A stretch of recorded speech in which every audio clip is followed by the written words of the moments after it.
નમસ્કાર, આપ જોઈ રહ્યા છો TV9. હું છું હાર્દિક મોદી. આકાશી આફત હજુ પણ યથાવત છે.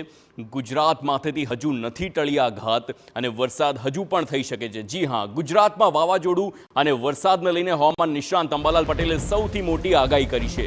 સૌપ્રથમ વાવાઝોડાની વાત કરીએ તો અંબાલાલ પટેલનો દાવો છે કે 48 વર્ષમાં પ્રથમવાર ઓગસ્ટ માસમાં વાવાઝોડું આવ્યું છે.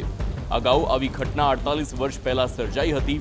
દાવો એ પણ છે કે આસના વાવાઝોડું 300 કિલોમીટરનો ઘેરાવ ધરાવે છે, જેની કચ્છ, દક્ષિણ ગુજરાત સહિત મુંબઈ, મહારાષ્ટ્ર સુધી અસર વર્તાશે. સાથે જ ગુજરાતના દરિયાકાંઠાના વિસ્તારોમાં 80 કિલોમીટર પ્રતિ કલાકની ઝડપે પવન ફૂંકાશે.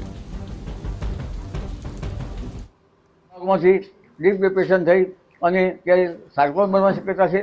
સાયક્લોન પ્રથમ કેટેગરીનું છે, એટલે કોઈ મોટી હરકત નથી. અને આ સાયક્લોનના કારણે પવન વધારે ફૂંકાશે. આ સાયક્લોન દરિયામાં ઇમર્જ થઈ ત્યારબાદ કરાચીના માર્ગે થઈ અને પાકિસ્તાનમાં ભારેથી અતિભારે વરસાદ કરવાની શક્યતા છે અને ત્યાંથી ઓમાનના માર્ગે પણ જઈ શકે છે. પરંતુ આ વાવાઝોડાનો ઘેરાવો જબરો છે. 500 કિલોમીટર જેવું લગભગ એનો ઘેરાવો છે.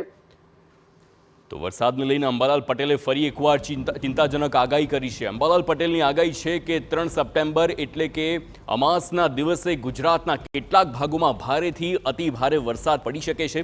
સાથે જ કેટલાક વિસ્તારોમાં પૂરનું સંકટ પણ સર્જાઈ શકે છે. ભાગોમાં તારીખ 3 સપ્ટેમ્બરથી 10-11 સપ્ટેમ્બર સુધીમાં પુનઃ વરસાદ આવશે અને આ સપ્ટેમ્બર માસમાં કેટલાક ભાગમાં તો લગભગ પૂર આવે તો વરસાદ આવવાની શક્યતા છે. આવાના વરસાદમાં ભારે વરસાદ આવશે. વડોદરાના કેટલાક ભાગમાં ભારે વરસાદ આવશે. પંચમહાલના કેટલાક ભાગમાં ભારે વરસાદ આવશે. સાબરકાંઠાના ભાગોમાં કેટલાક ભાગમાં હળવો ભારે વરસાદ આવશે. એટલે આ વરસાદની સ્થિતિ જે છે એ ગુજરાતના ઘણા ભાગોમાં તારીખ 3 થી 10 રહેશે.